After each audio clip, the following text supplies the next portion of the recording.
Although this actually, I was talking about it without question.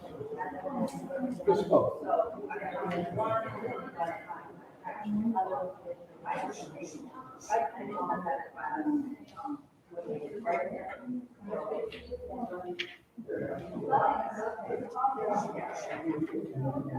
there.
A few adjustments to the bulletin this evening. The first one would be that we are going to skip the hymn. There is a green hill far away. That would be the first one we're going to sing. We would be scheduled to sing. Oddly enough, the choir is doing that as an anthem. There it's listed, of course, Director Mary Rohnert and Cheryl Galloway and Phil Reschner. Did I get it right? I got it right. Phil Reschner will be accompanying on the saxophone. And you may ask him afterwards, which is more difficult, the saxophone or nuclear physics. Our service is a continuation. Our service this evening, our time together this evening, is a continuation of the service that began last night. We have, I guess, the passing, we would call it the passing of a torch, the passing of a hammer is happening this evening. Henry will be doing the hammer, and Katrina will be doing the bell. Now, to call us into worship.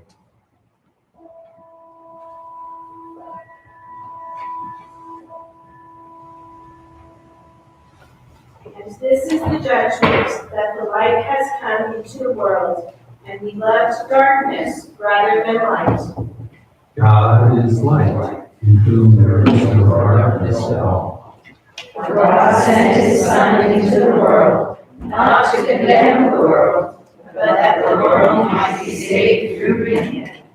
Everyone who believes in the light, and does not come to the light, but all who do what is true, comes to the light. Come, let us worship in spirit and in truth. Surely he took our infirmities and carried our sorrows. Yet he considered him stricken by God, smitten by him, and afflicted. But he was pierced for our transgressions. He was crushed for our iniquities. The punishment that brought us peace was upon him, and by his wounds we are healed. We all, like sheep, have gone astray. Each of us has turned to his own way. And the Lord has laid on him the iniquity of us all.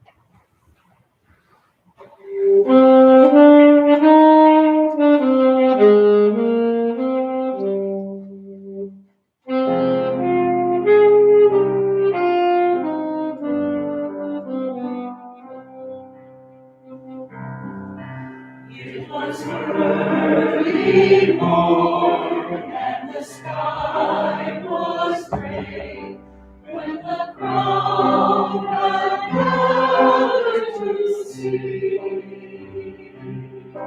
a holy man slowly making his way onward to Calvary.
of sorrow and shame. Within our hearts we are feeling and proud.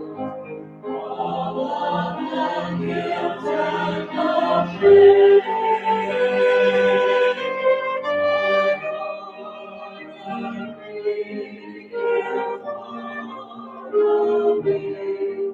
Where all the world would see our precious Lord forgave us all. He died to set us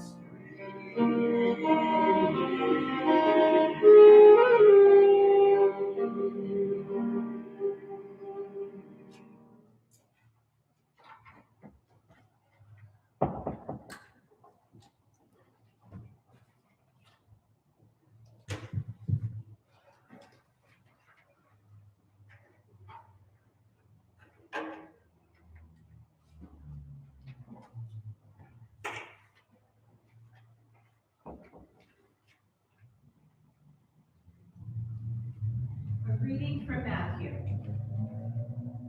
Then Jesus said to them, "You will all become deserters because of me this night, for it is written, I will strike the shepherd, and the sheep of the flock will be scattered. But after I am raised up, I will go ahead of you to Galilee."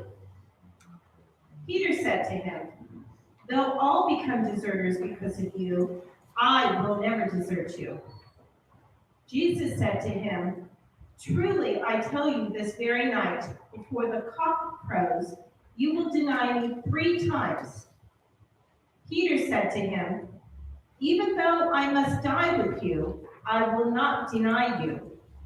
And so said all the disciples.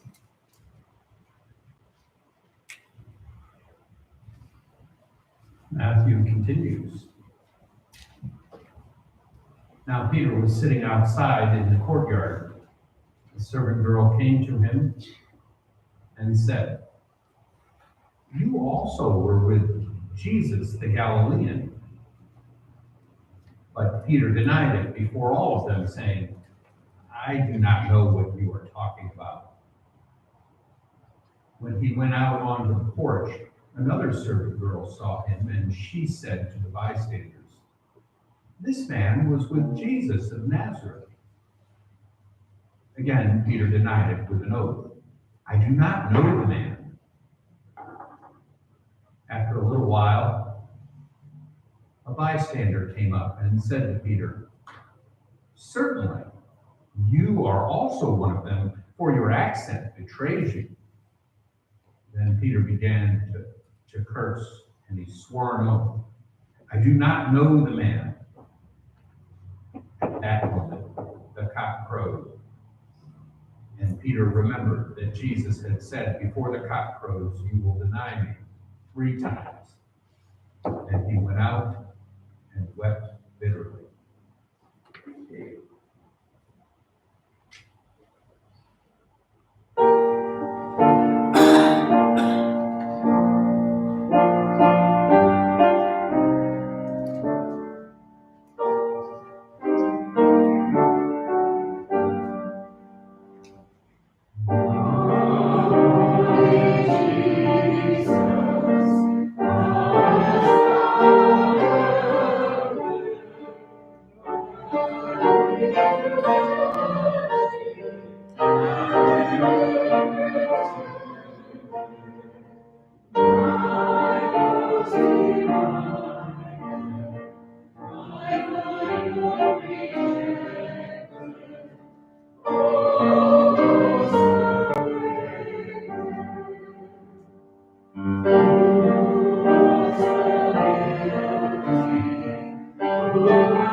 From Matthew.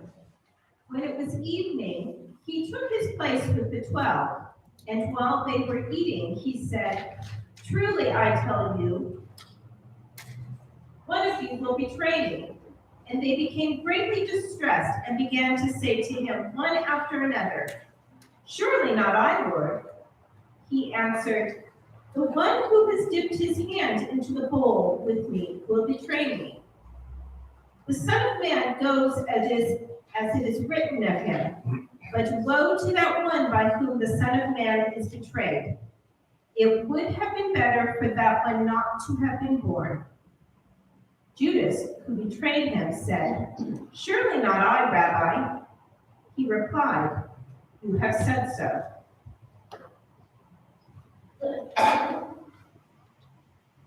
Then Jesus went with the disciples to a place called Gethsemane. And he said to them, "Sit here while I go over there and pray." He took with him Peter and the two sons of Zebedee and began to be grieved and agitated. Then Jesus said to them, "I am deeply grieved, even to death. Remain here and stay awake with me." And going a little further, he threw himself on the ground and prayed, "My Father, if it is possible, let this cup pass from me. Yet not my will, but your will." Then Jesus came to his disciples and found them sleeping, and he said to Peter, "So you could not stay awake with me for 1 hour? Stay awake and pray so that you might not come into the time of trial. The spirit is indeed willing, but the flesh is weak." Again, Jesus went away for the second time and prayed,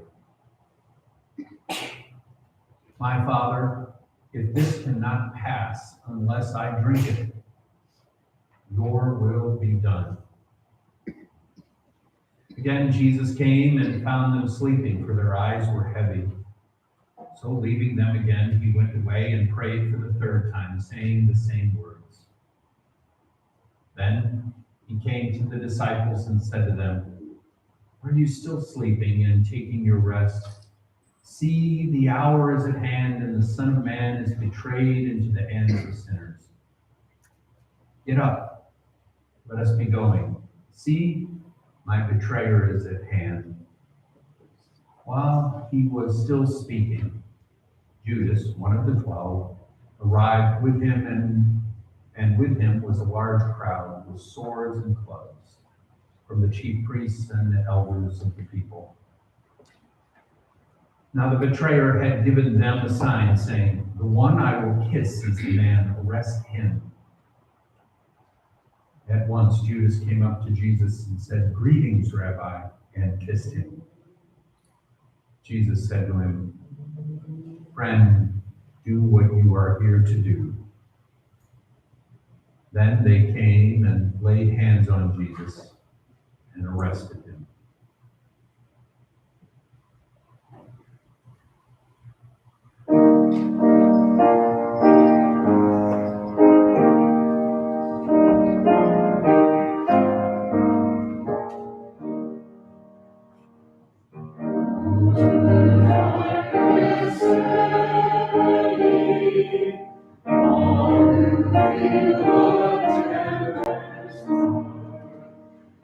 Amen.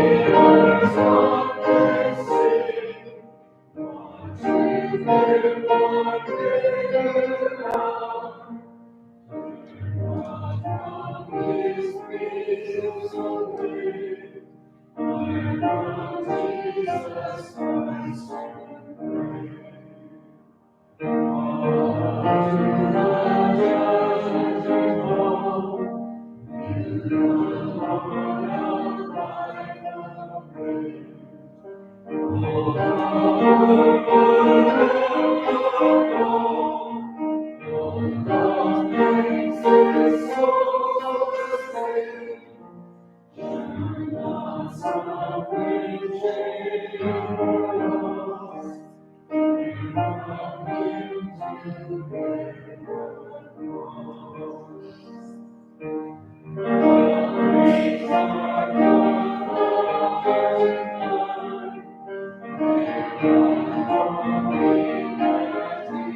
reading from John. So the chief priests and the Pharisees called a meeting of the council and said, "What are we to do? This man is performing many signs. If we let him go on like this, everyone will believe in him, and the Romans will come and destroy both our holy place and our nation." But one of them, Caiaphas, who was the high priest that year, said to them, "You know nothing at all. You do not understand that it is better for you to have one man die for the people than to have the whole nation destroyed." He did not say this on his own, but being high priest that year, he prophesied that Jesus was about to die for the nation, and not for the nation only, but to gather into one of the dispersed children of God. So from that day on, they planned to put him to death.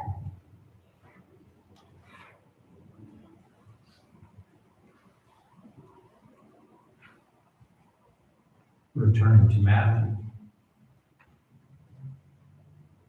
Now the chief priests and the whole council were looking for false testimony against Jesus, so that they might put him to death, but they found none, though many false witnesses came forward.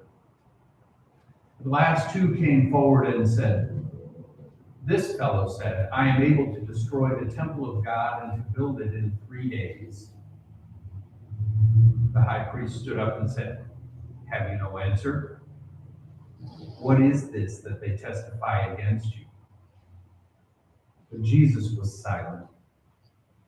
Then the chief priest said to him, "I put you under oath before the living God. Tell us if you are the Messiah, the Son of God." Jesus said to him, "You have said so. But I tell you, from now on you will see the Son of Man seated at the right hand of power and coming on the clouds of heaven." Then the high priest tore his clothes and said, "He has blasphemed. Why do we still need witnesses? You have now heard his blasphemy. What is your verdict?" And they answered, "He deserves death." Then they spat in his face and they struck him, and some slapped him, saying, "Prophesy to us, you Messiah. Who is it that struck you?"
From Luke.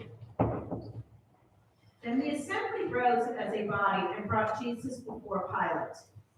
Pilate then called together the chief priests, the leaders, and the people, and said to them, "You brought me this man as one who was perverting the people, and here I have examined him in your presence and have not found this man guilty of any of your charges against him. Neither has Herod, for he sent him back to us. Indeed, he has done nothing to deserve death. I will therefore have him flogged and release him." Then they all shouted out together, "Away with this fellow! Release Barabbas for us!" This was a man who had been put in prison for an insurrection that had taken place in the city for murder. Pilate, wanting to release Jesus, addressed them again, but they kept shouting, "Crucify him! Crucify him!" A third time he said to them, "Why, what evil has he done? I have found him no ground for the sentence of death. I will therefore have him flogged and then release him." But they kept urgently demanding with shouts that he should be crucified, and their voices prevailed. So Pilate gave his verdict that their demand should be granted. He released the man they asked for, the one who had been put in prison for insurrection and murder, and he handed Jesus over as they wished.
Still from Luke.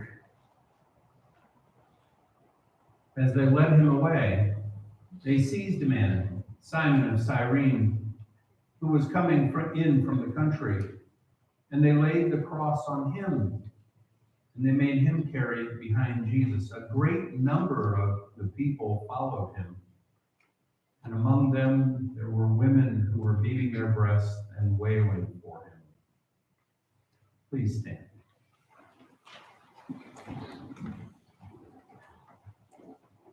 Two others also, who were criminals, were led away to be put to death with Jesus. When they came to the place that is called the Skull, they crucified Jesus. There with the criminals, one on his right and one on his left. And they cast lots to divide his clothing.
Then Jesus said, Father, forgive them, for they do not know what they are doing. And the people stood by watching, but the leaders scoffed at him, saying, He saved others. Let him save himself if he is the Messiah of God, his chosen one. The soldiers also mocked him, coming up and offering him sour wine and saying, You are the king of the Jews, save yourself. There was also an inscription over him, This is the King of the Jews.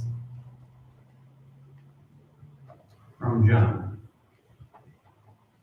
Meanwhile, standing near the cross of Jesus were his mother and his mother's sister, Mary, the wife of Clopas, and Mary Magdalene. When Jesus saw his mother and the disciple whom Jesus loved standing beside her, he said to his mother, Woman, here is your son. Then he said to the disciple, Here is your mother. And from that hour, the disciple took her into his own home. From Luke. One of the criminals who was hanged there kept deriding him and saying, You're not the Messiah, save yourself and us. But the other rebuked him, saying, Do you not fear God, since you are under the same sentence of condemnation? And we indeed have been condemned justly, for we are getting what we deserve for our deeds. But this man has done nothing wrong. Then he said, Jesus, remember me when you come into your kingdom. He replied, Truly I tell you, today you will be with me in paradise.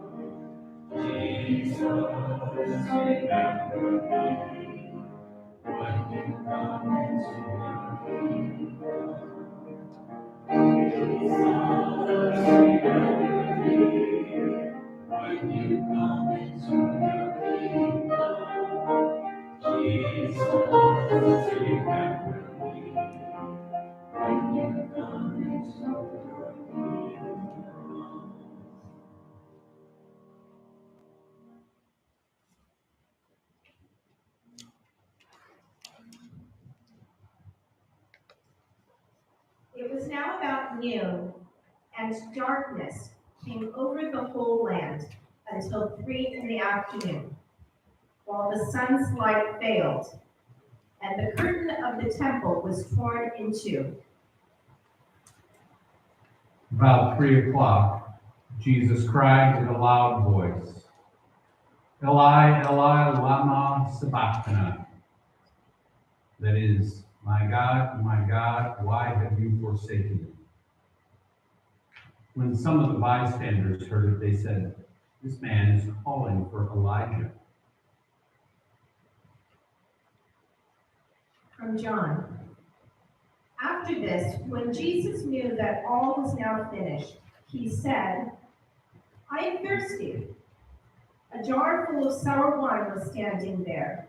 So they put a sponge full of the wine on a branch of hyssop and held it to his mouth. When Jesus had received the wine, he said, it is finished. Then he bowed his head and gave up his spirit. Please be seated.